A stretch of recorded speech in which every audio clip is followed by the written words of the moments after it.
So here we are looking at the QRP Labs GPS stabilized VFO set at 10 megahertz, and it's receiving 765 satellites. Most of the time it was receiving 9. I don't know why that's changed today. And here are the two little frequency counters. They had been about a cycle off, and now they're 8 or so.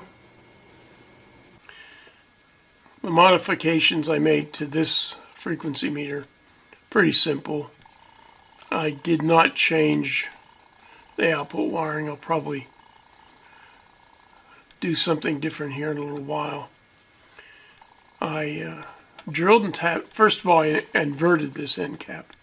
See this doghouse? That doghouse is supposed to be at the bottom.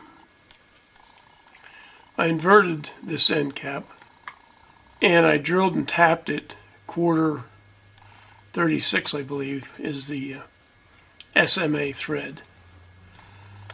And I threaded into from the inside out, a bulkhead fitting.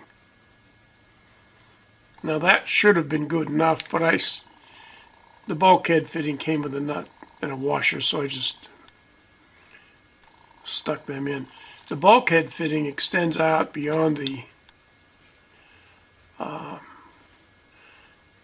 end of the bottom, far enough that I can get a connector on there and not have to worry about banging into or getting underneath this little overhanging ledge. An SMA bulkhead looks like this, with a fixed hex flange, a nut and a washer, as opposed to a simple wire connected bulkhead connector. So with all the nuts and washers removed and the flanges lined up, see how much farther this one extends? This would be the back of the panel you're passing through. And that gave me enough extension to put a fitting on here. So see, it tightens without getting underneath the ledge. Then I just, to the inside of the bulkhead, I connected a short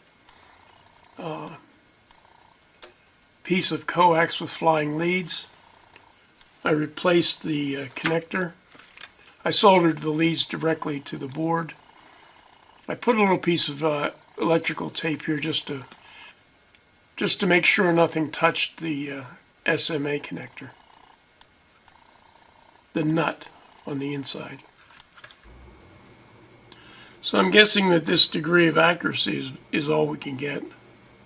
This does make a little bit nicer enclosure than my pipe.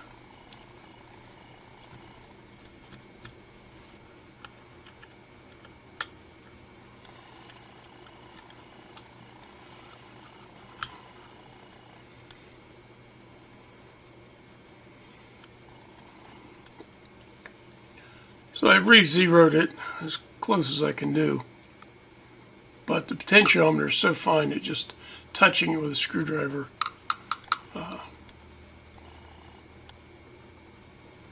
changes it.